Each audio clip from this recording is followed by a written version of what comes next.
Amazon versus dropshipping versus Shopify. C'est le sujet du podcast de ce jour. Salut à tous, bienvenue. Souvent on me parle de combat entre Amazon et Shopify, entre Amazon et le dropshipping, c'est quoi les différences, etc. etc. Déjà, il faut savoir une chose, c'est que Shopify c'est un CMS, c'est quelque chose qui te permet de faire un site e-commerce. Donc ça c'est une chose importante à savoir. Ils ont des concurrents Shopify comme PrestaShop pour le plus connu, ou il y a encore Magento. Ou même WooCommerce avec WordPress. Donc ça, c'est une chose qu'il faut savoir. C'est une structure de site. Le dropshipping, c'est quoi? C'est une façon de faire de l'e-commerce. Donc le dropshipping, c'est le fait d'encaisser l'argent du client, de payer le fournisseur avec cet argent, et le fournisseur envoie directement au client la marchandise.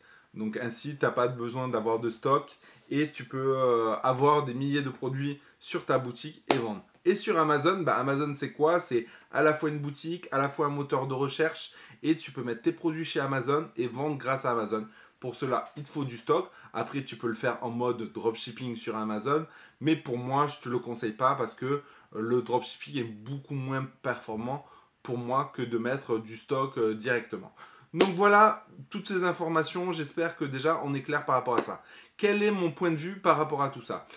Est-ce que je suis pour Amazon? Est-ce que je suis pour le dropshipping? Est-ce que j'utilise Shopify? J'ai envie de te dire tout, mon commandant. Donc, grosso modo, Amazon, pour moi, vous le savez, je ne vais pas prêcher pour ma paroisse parce que ça serait idiot, mais c'est un fait, c'est une réalité. Pour moi, quand tu débutes dans l'e-commerce, c'est intelligent de commencer par Amazon. Pourquoi? Parce qu'on utilise un trafic qualifié pour vendre. Il suffit pour cela de trouver les bons produits. Mais est-ce que demain, est-ce que c'est déconnant de commencer par faire du dropshipping?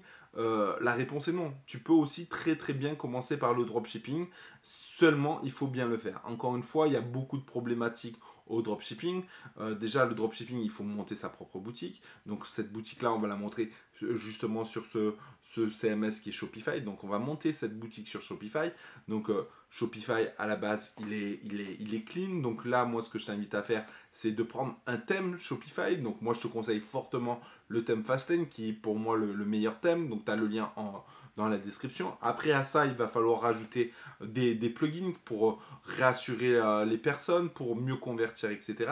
Et une fois que tu as ta belle boutique, tu as tes beaux produits à l'intérieur, etc., c'est bien beau d'avoir une boutique. Mais si elle n'est pas visible, ça ne te sert à rien. Donc là, c'est là que rentre en jeu le trafic, amener du trafic qualifié sur cette boutique pour vendre.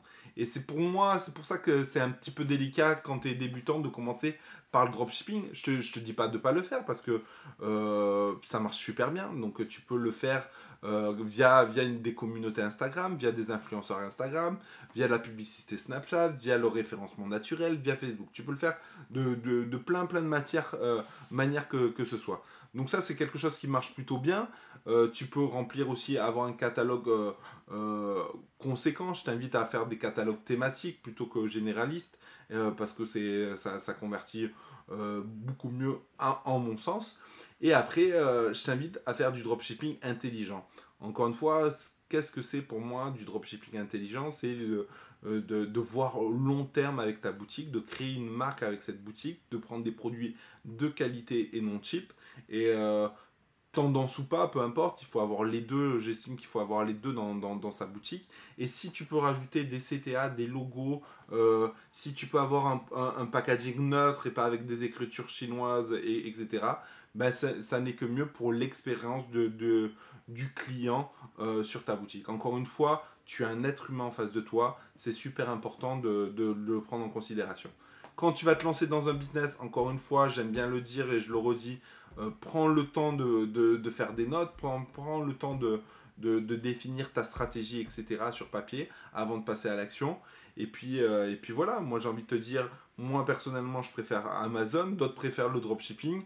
Les deux marchent, les deux marchent. L'essentiel c'est de se concentrer sur un seul truc et le faire bien et le faire à fond. Personnellement, je préfère commencer par Amazon parce que même si j'achète des produits, je me dis je les achète pas pour rien et ça va pas être perdu, ça va se vendre. Et le dropshipping, tu achètes de la data, mais si tu abandonnes trop tôt, cette data elle va être perdue bêtement.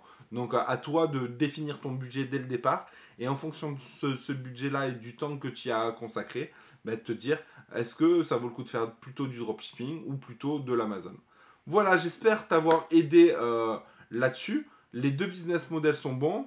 Moi, j'ai ma petite préférence pour Amazon, mais qu'importe, voilà, le dropshipping marche aussi. Donc, à toi de faire ta propre opinion en pesant le pour et le contre sur chaque business. Si tu as une idée de vidéo, je t'invite à la mettre dans les commentaires sur YouTube.